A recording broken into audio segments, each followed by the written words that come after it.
दोस्तों, मैं खुर्रम काज़मी आप सब लोगों का बहुत बहुत स्वागत करता हूँ। इन्वर्टर एयर कंडीशनर लगातार हम लोग इसके बारे में बात कर रहे हैं और सिर्फ इस वजह से ताकि हमारे दोस्तों को फील्ड पे कहीं प्रॉब्लम का सामना ना करना पड़े।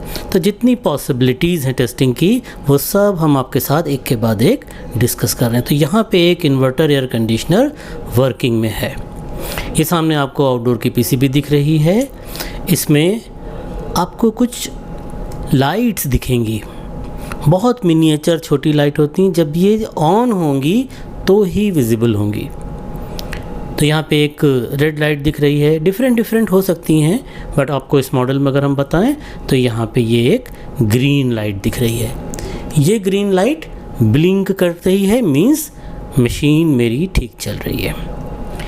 इसी तरह से अगर रेड लाइट जो उधर हमको दिखी थी ये ब्लिंक कर रही है, इट मीन्स कि हमारी मशीन में, हमारी पीसीबी में या कोई भी दूसरे सिस्टम में प्रॉब्लम आ गई है। तो इसकी ब्लिंकिंग को हम लोग काउंट करते हैं और जो इस पीसीबी पे कवर लगा है उसमें नंबर्स लिखे हुए हैं। 2 बार ब्लिंक कर रही है, 6 बार ब्लिंक कर रही है, 25 बार ब्लिंक कर रही है, तो क्या प्रॉब्लम हो सकती है। तो ये आपकी आसानी के लिए दिया गया है। तो ध्यान रखना है कि इस तरह की लाइट से भी हम लोग डिटेक्ट कर सकते हैं। इसके साथ साथ काफ़ी डिफेक्ट्स जो हैं वो आपको इंडोर के डिस्प्ले पर दिखाई देंगे। तो हमको अंडरस्टैंड करना है कि ये लाइट्स भी ब्लिंक करती हैं। ग्रीन लाइट तो ग्रीन सिग्नल है, रेड लाइट ब्लिंक कर रही है, दैट मीन्स कि कहीं ना कहीं कोई मुश्किल आ बैठी है।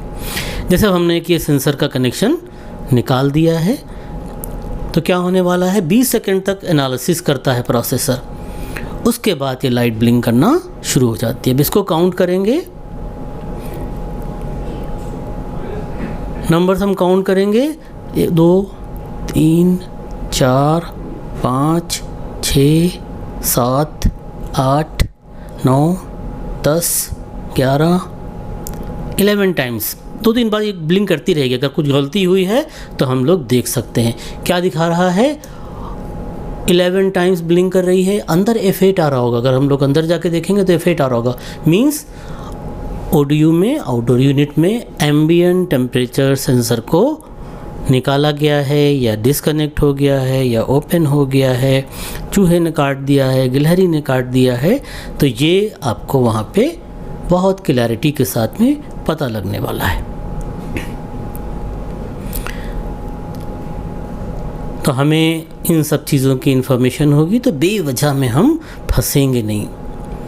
तो कंपनीज़ क्या कोशिश कर रही हैं कि अपने इंजीनियर्स के लिए सारी इन्फॉर्मेशन अरेंज करके रखें। तो जब हम इसको दोबारा से रीफिट कर देंगे तो ये ब्लिंकिंग जो है वो 100% ख़त्म होना चाहिए। और दोस्तों एक और चीज़ का ध्यान रखेंगे, प्रॉपर इसकी फ़िटिंग होना चाहिए।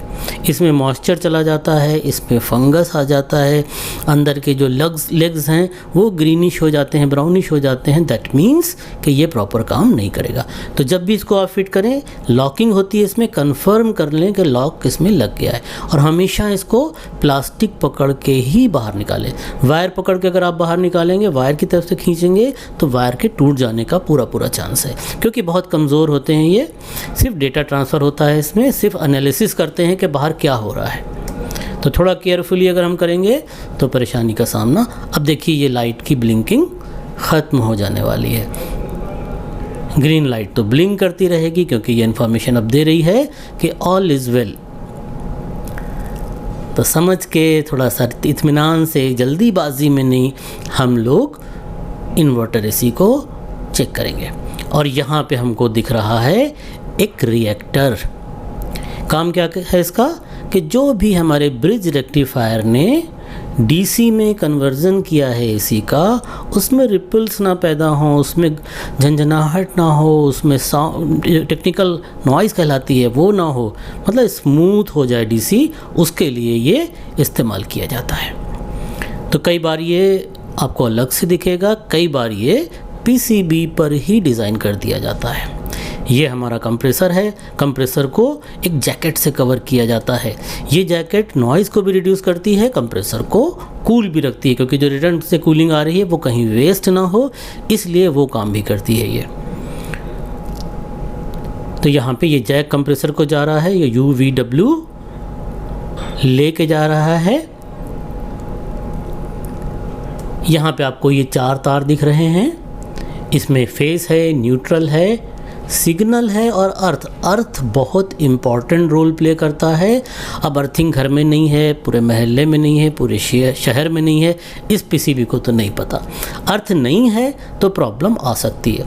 नहीं आ रही है प्रॉब्लम, बहुत अच्छी बात है, लेकिन जब कभी भी सर्ज होगा, एकदम से वोल्टेज बढ़ेगा, एकदम से कुछ गड़बड़ी होती है, अर्थ बहुत हेल्प करता है इसकी जो डिफेक्ट्स आने वाले हैं या इसकी जो पॉसिबिलिटीज़ है कि बर्न हो जाए, उसको सबको बचाने में अर्थ हमारा बहुत मदद करता है। तो अर्थिंग होना ज़रूरी है इसकी जान के लिए, क्योंकि ये सस्ती मद्दी थोड़ी होती है पीसीबी। ये 8,000 की है, कहीं 8,500 की है, कहीं 10,000 की भी है, तो हमें केयर करना चाहिए। और एक और बहुत इंपॉर्टेंट कंपोनेंट है हमारा, जो जस्ट हमारे सिग्नल वायर के जस्ट बहुत इंपॉर्टेंट है दोस्तों। ये सिग्नल वायर क्या है, नीचे और ऊपर में इंडोर आउटडोर में कंटिन्यूअस कम्युनिकेशन हो रहा है। डीसी सप्लाई, न्यूट्रल और सिग्नल में DC supply, variable supply 5-6 volt से 22-23 वोल्ट 25 वोल्ट तक, ये बताती है कि कम्युनिकेशन प्रॉपरली चल रहा है। सप्लाई 0 हो गई मतलब इंडोर की पीसीबी में प्रॉब्लम है, सप्लाई रुक गई 12-15 वोल्ट पे मतलब आउटडोर की पीसीबी में प्रॉब्लम है। तो यहाँ पे छोटा सा ये कंपोनेंट दिखेगा, डायोड है। ये बहुत केयरफुली देखेंगे, इसके जस्ट पास में ही लगा होगा ये डायोड। जब आपके मीटर पे डायोड का निशान बना है तो आप इसको चेक कर सकते हैं। जैसे ही आपने यूनिट को ऑफ किया, इसके अंदर कुछ सप्लाई रहती है। अगर आप डायोड को चेक करेंगे तो नॉर्मली ये 0.643 या 0.646 के आसपास ही, ये मोटा मोटा यूँ समझिए कि 0.64 वोल्ट्स आपको दिखाएगा। एक बार आप इसको टेस्ट कर लेंगे तो इसका वोल्टेज रिलीज़ हो जाएगा, फिर आपको दोबारा नहीं मिलेगा। तो अगर ये वोल्टेज नहीं दिखा रहा है, दैट मीन्स कि कम्युनिकेशन की प्रॉब्लम बनी रहने वाली है।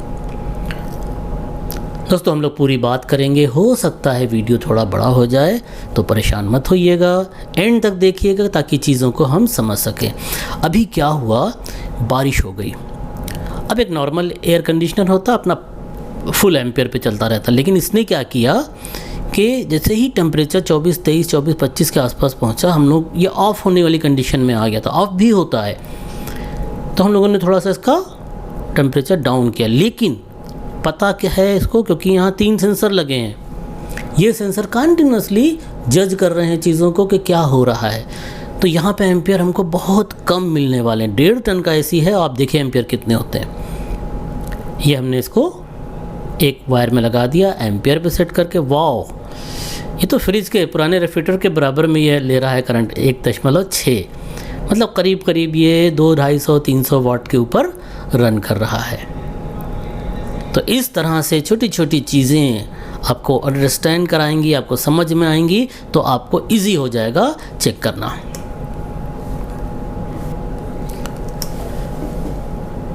तो यहाँ पे बहुत क्लियरली दिख रहा है कि एकदम रिक्वायरमेंट के हिसाब से, ज़रूरत के हिसाब से ही यहाँ पे हमारा एयर कंडीशनर एम्पियर्स ले रहा है। मीन्स बहुत ज़्यादा पैसा कस्टमर को बचा के दे रहा है।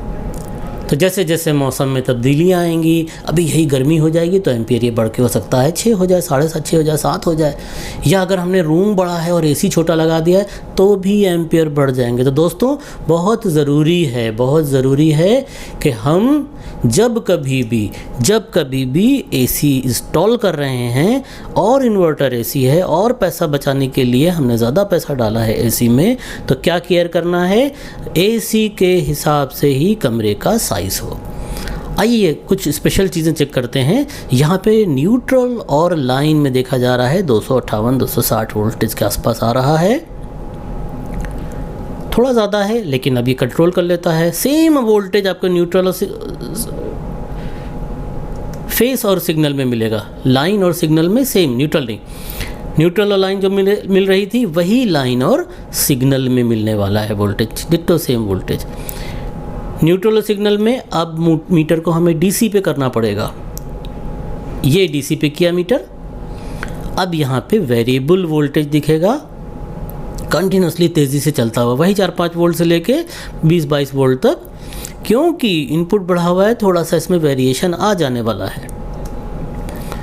तो ये आपको अप डाउन दिखने वाला है। दोस्तों ये बिल्कुल प्रॉपर टेस्टिंग है, मीटर भी सही हो और उसमें ये तार ना टूटे हुए लगे हों, ये प्रॉपर पिंस हों। 20-25 रुपए की मार्केट में मिल जाती है। अगर आपकी पिंस ख़राब हो गई मीटर की तो मार्केट से लेके बढ़िया काम कीजिएगा, स्मार्ट इंजीनियर बनिएगा तो फिर बात ही क्या है। स्मार्ट पैसा भी आपको मिलेगा, स्मार्ट बिजनेस भी आपका चलेगा।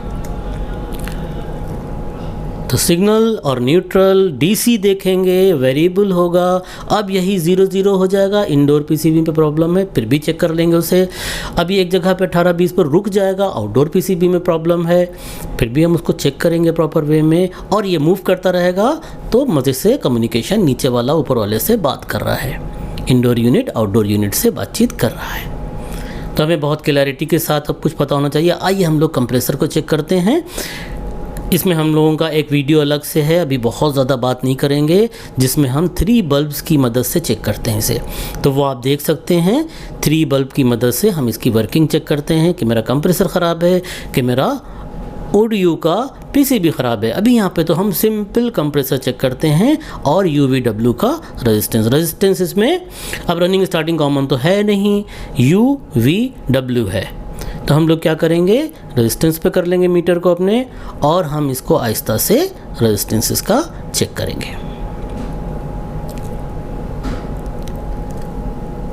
जो भी इसका रेजिस्टेंस है 2 ओम के आसपास होगा, 2.25 होगा, 2.5 होगा, 2.75 होगा, डिपेंड करता है कंप्रेसर आप कौन सा यूज़ कर रहे हैं। तो देखिए यहाँ पे 2.7 2.6 दिखा रहा है। टच करके रुक जाएंगे, तीनों पिंस में सेम रेजिस्टेंस मिलेगा क्योंकि इन्वर्टर कंप्रेसर है, वेरिएबल स्पीड कंप्रेसर है। अंदर 2 मैग्नेट हैं, एक वाइंडिंग जनरेट करती है इलेक्ट्रिक जाने के बाद और एक परमानेंट मैग्नेट है जिसको रोटर के अंदर डाला गया है। रोटर इसका मैग्नेटिक होगा। कभी अगर आपको कंप्रेसर खुला मिलता है, अपना स्क्रू ड्राइवर ले जाएंगे, चटाक से चिपक जाएगा उस पर। तो क्या है, वहाँ पे नॉर्थ साउथ चल रहा है। नॉर्थ साउथ, हर मैग्नेट में नॉर्थ और साउथ होता है और हमारी वाइंडिंग की मदद से भी सेम कंडीशंस पैदा की जाती हैं। सप्लाई की मदद से इसमें DC AC दोनों का फ्लो है। पिछला वाला वीडियो देखिएगा तो उसमें बहुत क्लैरिटी के साथ आपको ये इन्फॉर्मेशन दी गई है। तो यहाँ पे हम लोग प्रॉपर्ली चेक कर सकते हैं, तीनों का रेजिस्टेंस सेम मिलना चाहिए, सेम कंडीशन में वर्क करेगा ये। ग्राउंड भी चेक कर लेंगे, बट कहाँ पे ग्राउंड चेक करना है, किसी मेटेलिक पॉइंट पर ही ग्राउंड चेक होगा। तो पिन के साथ में हम लोग ध्यान से, जहाँ पे भी पेंट ना हो, जहाँ पे भी देखिए घिस रहे हैं थोड़ा सा, ताकि कनेक्टिविटी मिल सके। तो पिंस के साथ में यहाँ चेक कर लेंगे, कोई मूवमेंट हमको नहीं दिखना चाहिए मीटर में। अगर ज़रा सा भी मूवमेंट है, दैट मीन्स कि internal winding, internal motor ground हो चुका है। खूब मज़े से काम कीजिए, आराम से टेस्टिंग कीजिए। बहुत टिपिकलिटीज़ थोड़ी हैं और कितने वीडियोज़ हैं। आप भी थक गए होंगे कि हर थोड़े दिनों बाद इनका एक इन्वर्टर पे वीडियो आ जाता है, लेकिन हम देख रहे हैं अभी भी लोग क्लैरिटी से नहीं समझ रहे हैं। ये मेरा रिएक्टर है, आइए चलिए रिएक्टर को चेक करते हैं। अच्छा, एक चीज़ का और ध्यान देंगे, इसके अगर ये जो यहाँ पे फास्टनर्स हैं, अक्सर ये भी लूज़ मिले हैं। अगर ये पिंस में लूज़ हो गए हैं तो भी कम्युनिकेशन एरर दिखाएगा। तो हम लोग इसको चेक करेंगे, ये कितना दिखाएगा। ये 1.5 1.4 1.2 1 1 ओम के आसपास है, थोड़ा कम थोड़ा ज़्यादा, एकदम ठीक है आपका ये। और उसको प्रॉपर्ली टच करेंगे, देखिए 1.4 दिखा रहा है, ये 1.2 1.3 1.4। तो थोड़ा सा प्रॉपर्ली टच करेंगे इसको, क्योंकि कभी कभी यहाँ पे मॉइस्चर आ जाता है या कुछ हल्की सी गंदी। 1.2 देखिए दिखा रहा है क्लैरिटी के साथ में, दैट मीन्स कि ये प्रॉपर काम कर रहा है। तो ये मिनिएचर टेस्टिंग्स हैं जो हमारे हर स्मार्ट इंजीनियर को आना ही चाहिए। केयरफुली हर चीज़ को ध्यान से देखकर कोई भी कनेक्टिविटी। और दोस्तों एक बहुत इंपॉर्टेंट चीज़ है, गलत जगह पे अगर इसमें कुछ पानी की बूंद भी गिर गई, या आपने किसी आप हेल्पर साथ में है या ऐसा व्यक्ति साथ में है जिसको पता नहीं है कि क्या टेस्ट करना है या प्रॉपर ट्रेनिंग नहीं है, कहीं भी गलत जगह पे इसको ड्राइवर टच कर गया तो ये पूरा पीसीबी ज़ीरो हो जाएगा। तो बहुत केयरफुली ध्यान से हम लोग इन चीज़ों को चेक करेंगे। तो दोस्तों आगे भी हम लोगों के प्रोग्राम्स चलते रहेंगे। Thank you very much. आपने बहुत वक्त दिया। हमारे एक दोस्त कह रहे थे कि सर आप कभी ये नहीं कहते हैं कि इसको सब्सक्राइब करें, इसको शेयर करें, तो चलिए आज कह देते हैं। दोस्तों, औरों की मदद हो जाए, आप इसको शेयर कीजिए। सब्सक्राइब कर लेंगे तो आपको इन्फॉर्मेशन टाइमली मिल जाएगी। दूसरों को कहना मानना चाहिए। Thank you very much.